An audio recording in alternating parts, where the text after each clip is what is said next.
saya terima. Mobil tuh saya terima. Kemudian saya nikmati dengan lahap, saya nikmati dengan sukacita, saya nikmati dengan penuh sukacita, dengan ceria, dengan gembira. Yang lihat karena yang memberi, ketika melihat yang diberi adalah bahagia dan bersyukur. Yang memberi hatinya senang. Nek wis kadung seneng esuk bakale aweh maneh. La azidannakum. Tapi sebaliknya, kalau tidak bersyukur, ketika saya diberi kok tidak bersyukur, malah kadang kala sok ngecek, kadang kala sok mengecek, nah segelas stok misalnya dan sebagainya. Yang memberi hatinya sakit, nek wis sakit ndak bakal kasih lagi. Mereka sing aweh atine kadung genda, atine lara. Itu yang dikatakan wala in kafartum inna adzabi lasyadid. Maka pertama kunci bagi kita di Sindang Hayu yang pertama adalah masyarakatnya supaya senang, supaya kon pada temenanan anggone asyukru ala nikmat, senang syukur nikmatnya Gusti Allah. Yang kedua, pengen hebat Sindang Hayu, pengen hebat Banjarsari, yang kedua caranya adalah ayakuna auladuhu abroron di Sindang Hayu supaya punya keturunan anak-anak dzurriyyah yang abror. Abror itu apa? Abror itu artinya bagus. Mulane kalau ada wayang namanya baror ta saunan, baror bagus ta apa nih? Saunan hatinya. Cara Islam baror ta saunan disampaikan ke tanah Jawa namanya wayang-wayang Bratasena. Makanya kalau wayang-wayang Bratasena, besarnya Bratasena namanya adalah warka'u dauron, warka'u ruku asapasiro, dauron muter, jangan putus-putus, ibadah jangan bolong-bolong. Warka'u dauron, cara ilat Jawa ngarani werkudara. Simbol sholat, werkudara itu simbol sholat. Loh kok bisa? Maka jimat terkenal Werkudara ada dua. Jimat terkenal Raden Werkudara, yang pertama adalah mapanang kuku. Kukunya Werkudara namanya kuku pancanaka. Kuku itu kuku kuat, panca itu 5, naka sesuatu yang tajam, barang sing landep. Barang sing landep gondongo adalah bar sholat yang 5 waktu pada minta nyuwun karo Gusti Allah. Yang kedua jimatnya dipanggul adalah namanya apa? Namanya godo rujak polo. Godo rujak polo itu bahasa Arab. Godan roja fa'aula, godan besok roja harapan fa'aula, surganya Gusti Allah. Orang kalau sholatnya bagus, akhlaknya juga harus baik. Orang kalau hatinya baik, lesannya juga harus baik. Salamatul insan bil lisan. Selamat orang manusia tergantung dengan lesannya. Orang itu mau disanjung juga karena lesannya, bahkan sampai dipukul di tengah jalan juga bisa karena lesannya. Maka wayang-wayang Pendawa mencontohkan saya bagus-bagus semuanya. Wayang Werkudara gede dhuwur, tinggi besar seperti saya, maka suaranya juga harus besar. Raden Werkudara, iya aku Bratasena. Iya Werkudara ya Gajah Sena ya Jagal Bilawa ya Putut Puja Kiri.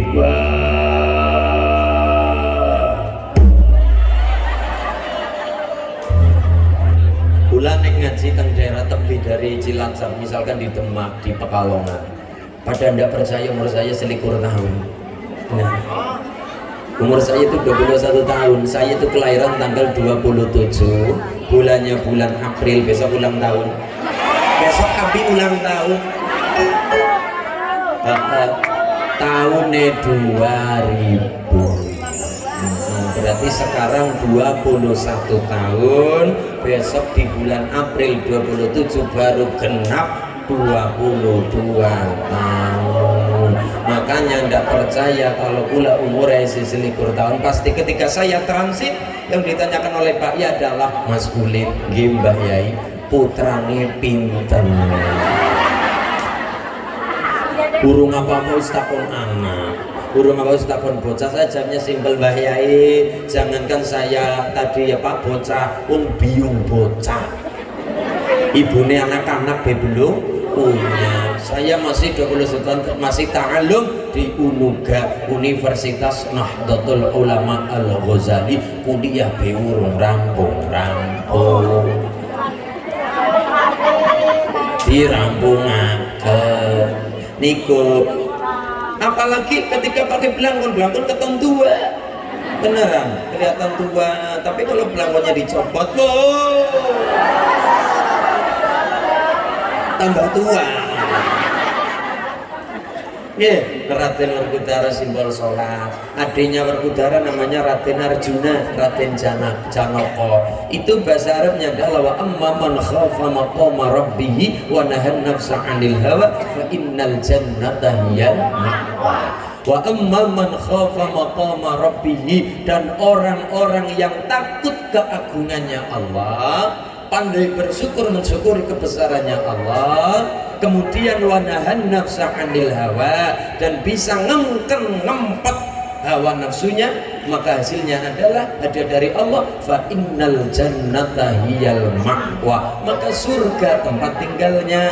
Maka Raden Janoko, Raden Arjuna simbolnya orang puasa, simbolnya wong sing gelem priyatin, simbolnya gelem riyata, simbolnya gelem priyatin tirakat. Maka orang seperti Janoko hasilnya namanya Janoko Jannatuka, swarga kanggo sira untuk kita semua. Allahumma amin. Maka anak-anak yang soleh-soleh selepas sholat kita hadiah dari Allah, sampai perintah Allah yang namanya sholat.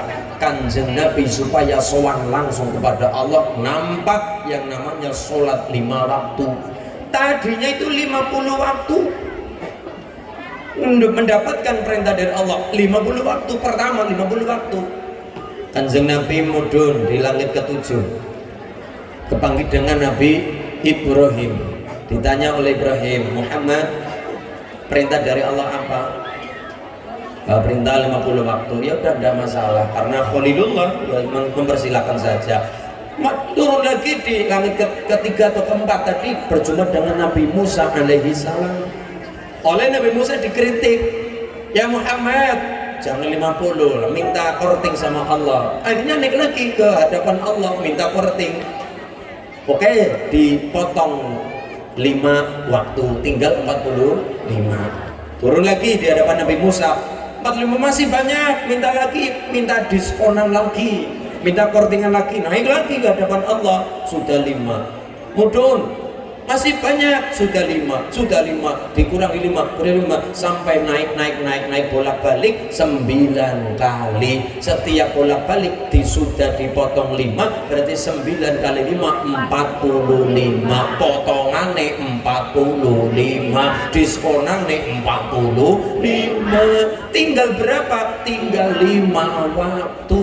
Makanya kita bersyukur sholat fardu kita itu hasil kortingan, diberi mudah oleh para nabi, diberi mudah juga oleh Kanjeng Rasul Muhammad sallallahu alaihi wasallam. Gusti Allah yang nyembadani, Gusti Allah yang memaklumi. Maka 5 waktu jangan sampai terasa berat, karena itu sudah dari hasil potongan dan diskonan, dipermudah oleh Gusti Allah. Bersolat kita jangan kemana-mana, minta kepada Allah. Apa yang kita minta? Bahasa Arab. Ibu mempelajari bahasa Arab karena Kanjeng Nabi. Kita cinta bahasa Arab juga karena Kanjeng Nabi. Makanya kita senang bahasa Arab karena kita senang Rasulullah. Kita mempelajari bahasa Arab, sholat bahasa Arab, Quran bahasa Arab, tekan kitab yo bahasa Arab. Mulanya kita mempelajari bahasa Arab karena apa? Karena Rasulullah. Qasidah bahasa Arab, karo masak kangkung dan sebagainya, ngenteni sayur yang mateng, bahasa Arab qasidane. Syatta syatta syatta syatta mithli bainal ubudiyah wal ibadah lama aqli. Bahasa Arab. Yang tengah, saya suka bahasa Indonesia, Mas Ulin. Oke, bahasa Indonesia. Sukanya apa Bu? Saya sukanya yang perdamaian. Biarkanlah yang luar negeri ribut perkara perang dan perang, kita ribut minyak goreng. Berdamaian, berdamaian, berdamaian, berdamaian. perdamaian perdamaian banyak yang cinta tapi perang semakin banyak yang cinta tapi perang semakin bingung ku memikirnya. ya Rasulullah salamun alaika ya Rabbi ya Rasulullah salamun alaika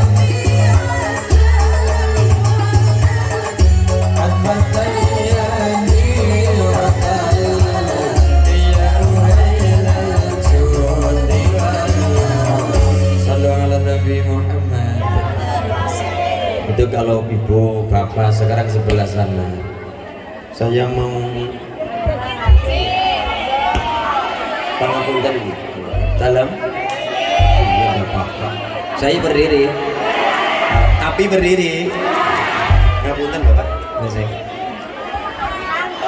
Halo.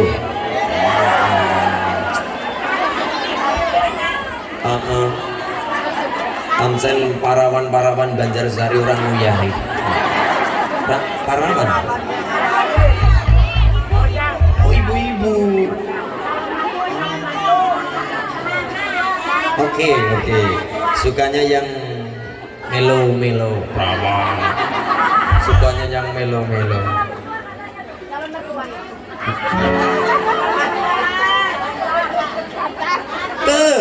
Ciri-ciri anak yang soleh-solihah di Banjarsari itu tidak banyak ciri-cirinya, hanya dua, cuma dua. Yang pertama, kang aran soleh, bagus atine, krono mapan sari ilmune. Jadi cara gampangannya adalah yang pertama anak soleh-solihah, yang pertama adalah kudu bener akhlake, kudu bener atine. Yang kedua adalah mapan sari ilmune, bocah kudu pinter. Cara gampangane bocah soleh ya kudu alim, bocah solehah ya kudu alimah. Ibadah tanpa ilmu hasilnya adalah akmaluhu mardudatun la tuqbal. Ibadah tanpa ilmu ibadahnya tertolak. Contoh, example. Contohnya adalah misal sekarang bulan Sya'ban, besok Ramadan, ada seorang anak sholatnya mempeng hebat, subuh 5 rakaat. Takoni karo bapak, kamu kok sholat subuh 5 rakaat karo nggo ngesuk. Jare men singkat. Ngapunten, ibadah tanpa ilmu tadi, maka ibadahnya tertolak. La tuqbal, tidak diterima. Contoh lagi tadi, sholatnya mempeng, ya Allah, jangankan yang fardu, jangankan yang wajib, ya Allah, sunnah muakkad dilakoni. Apa? Sholat Idul Fitri. Besok Ramadan selesai 1 Syawal Idul Fitri. Malamnya takbiran anak tadi, malamnya takbiran. Setelah takbiran, kemudian anaknya karena sholat subuh adzan. Mumpung di musola di masjid sekalian adzan. As-salatu khairum minan naum. Takbiran dewek, adzan dewek, sembahyang dewek, ngimami dewek. Liane pada turu. Akhirnya mampang sholatnya subuhan hebat, masya Allah. Pulang rumah mandi, kemudian akan berangkat sholat Idul Fitri. Serba putih, bajunya putih, ya bodas. Putih tak bodas? Putih, sarungnya putih, kupluk songkoknya putih, sampai sendalnya putih, tekan sempak putih. Hebat, putih, serba putih, sunnah putih, suci, masya Allah. Berangkat habis subuhan, kemudian langsung mandi tadi di masjid, mandi di rumah, kemudian dandan sing ganteng sing gagah, masya Allah. Berangkat jam 5 sudah standby di lapangan. Liane urung keton, bocekis keton dewekan. Persis di belakang imam. Cari tempat, cari lokasi, persis sholatnya di belakang imam. Sof pertama, belakang imam. Malah barokah imam sholat Idul Fitri. Tapi tanpa ilmu, malah nantinya bahaya. Contoh, simpel saja. Anak taunya apa? pokoken engko angger imame kelalen, imame lupa, yang wajib mengingatkan adalah makmum dengan isyarat subhanallah. Kemudian ternyata betul imam sholat Idul Fitri, imam nopo sholat Idul Fitri berapa rakaat Bu? Dua. Rakaat pertama sebelum Fatihah maca takbir 7 kali. Rakaat kedua sebelum Fatihah membaca takbir 5 kali. Karena namanya juga sholat setahun sepisan, wajar kalau misalkan ngeblank, wajar karena setahun sepisan 2 kali Idul Adha. Lah kemudian imamnya rakaat pertama lancar, wah takbir 7 kali, Fatihah suratan pendek, oke selesai rakaat pertama, naik rakaat kedua imamnya ngeblank, langsung masuk ke Fatihah. Begitu Allahu Akbar, Bismillahirrahmanirrahim, kelingan, ih mana sing kelalen apa ya, imamnya sudah kerasa, Alhamdulillahi Rabbil Alamin Ar-Rahmanir-Rahim Maliki Yaumiddin. Makmum belakang tambah terasa, ih imamnya kelalen, langsung subhanallah, seru banget subhanallah, padahal burinya persis subhanallah, imam tetap lanjut, iyyaka na'budu wa iyyaka nasta'in ihdinas siratal mustaqim subhanallah. Karena tetap Fatihah melaku murid dilal subhanallah subhanallah, jadi imamnya tetap melaku murid tetap ngeyel, malah saut-sautan, malah duet. Kalau ada posisi seperti ini, kalau sampai imam manut kepada makmum, karepnya keinginannya makmum adalah imam supaya balik lagi ke takbir, Fatihah supaya berhenti di jalan, kemudian balik ke takbir. Kalau ada posisi seperti ini, kalau ada sampai imam manut kepada makmum balik maring takbir ke awal lagi, malah sholatnya jadinya batal. Kenapa? Dalam tadi takbir 7 dan 5 hukumnya sunnah, dan Fatihah dalam sholat hukumnya wajib. Kalau sudah terlanjur masuk Fatihah karena sudah barang wajib, sudah tidak perlu kembali ke yang sunnah, karena tadi lupa, darurat lupa, ini sudah, tapi kalau balik malah jadi sholatnya batal. Nah terus bagaimana? Tetap sholat Fatihah dirampungakan, tetap nanti sholat dirampungakan, dan balik ke takbir. Lah takbir bagaimana yang 5? Yang lalu biarlah